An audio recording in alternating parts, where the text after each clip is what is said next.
वो है the government Indian act 1858 1858 का इंडियन एक्ट।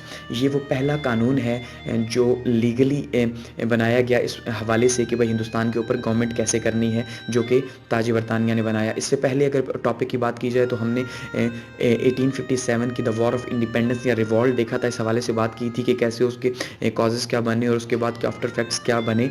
तो उसमें जो सबसे पहला आफ्टर इफेक्ट था वो यही था कि जो गवर्नमेंट थी वो ईस्ट इंडिया कंपनी से ले ली गई और वो गवर्नमेंट जो है वो दे दी गई ताज बरतानिया के अंडर, या ताज बरतानिया ने अपने अंडर ले ली। तो उन्होंने अपने अंडर लेने के लिए एक एक्ट पास किया जिसको 1858 का इंडियन एक्ट कहा गया। इसके कुछ पॉइंट्स बहुत इंपॉर्टेंट है, 3 से 4 पॉइंट्स जिन पे हम बात करते हैं, क्योंकि ये जो एक्ट है ये पार्लियामेंट ने पास किया था।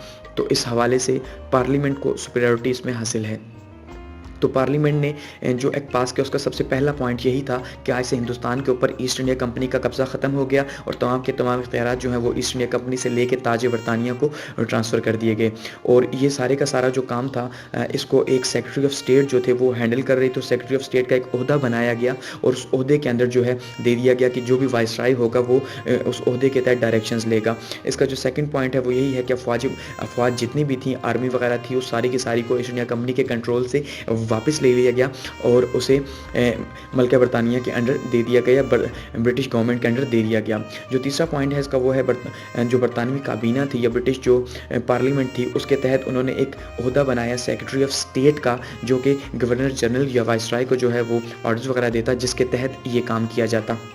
उसका जो चौथा पॉइंट है वो है ईस्ट इंडिया कंपनी और की जो जितनी भी पावर्स थी वो सारी की सारी ट्रांसफ़र कर दी गई। तो उसमें ये लिखा गया कि अब ये जो कुछ भी लिखा गया है इसको जो वाइसराय लॉर्ड कैनिंग है वो जो है वो इलाहाबाद के एक बार में जो है या दरबार वगैरह में वहाँ पे ये इसको अनाउंस करेंगे। तो इस तरह से जो ईस्ट इंडिया कंपनी थी उसके 200 साला दौर का इख्तिताम हुआ और एक नए दौर का आगाज़ हुआ जो कि तकरीबन 90 ईयर्स तक चला।